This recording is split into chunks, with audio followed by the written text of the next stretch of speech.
It was supposed to be the come to the mountain meeting for government prosecutors and Dallas County Commissioner John Wiley Price and at least 2 of his associates. Price has been the focus of a three-year corruption investigation. The meeting didn't happen with the feds today, and now some are wondering if it will ever happen.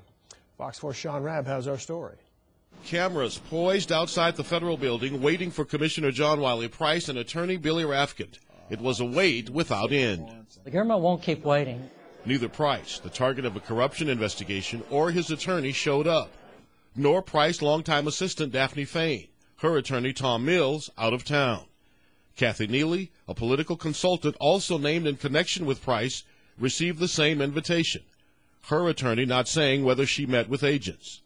Former U.S. Attorney Matthew Orwig is not involved in this case. If there's a good reason to not have that meeting, they may have some delay caused by that. But for the most part, I think they have their calendar pretty well scheduled out. The government had asked they voluntarily come for a meeting where they would hear what evidence the feds have concerning bankruptcy fraud, tax evasion, money laundering, and bribery. This case already has had a lot of review by the Department of Justice. And Orwig says time may soon run out for the defendants to review what the government has against them. Their train has left the station, and what they're telling the defendants is, we want to give you an opportunity to talk about this before we take a very dramatic next step.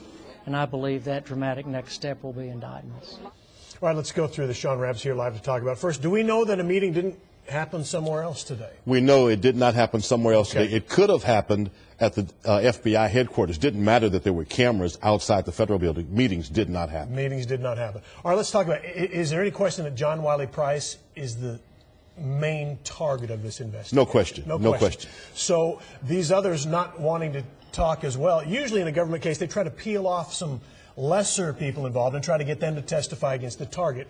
So this would, in theory, if nobody wants to talk, be good news for the target of the investigation, right? Well, today would have been an opportunity to have free discovery, to find out all that the government has laid out, and then the government really squeezes you and say, what do you want to do about this? Either give us some information on someone else, right, or will you accept a plea offer? Maybe you testify against this. So that didn't happen. Right. And truthfully, Daphne Fain's attorney did not want her to sit in that room at all. He had already told her we probably won't go. Mr. Price certainly wasn't going. Billy Rafkin could have gone by himself, chose not to do that. This is more than just because of the word leaked out last week. Got it. So just quickly, we got to wrap up. But if this continues, we don't know any of the evidence, but this might make the government's case harder if they can't get anybody on board to help with their. Well, we don't know what they have. Right. But clearly, to get to this point, to offer this, what's called a reverse proffer, they think they have enough evidence to get that indictment. Okay. Sean Rabb, thanks. Okay.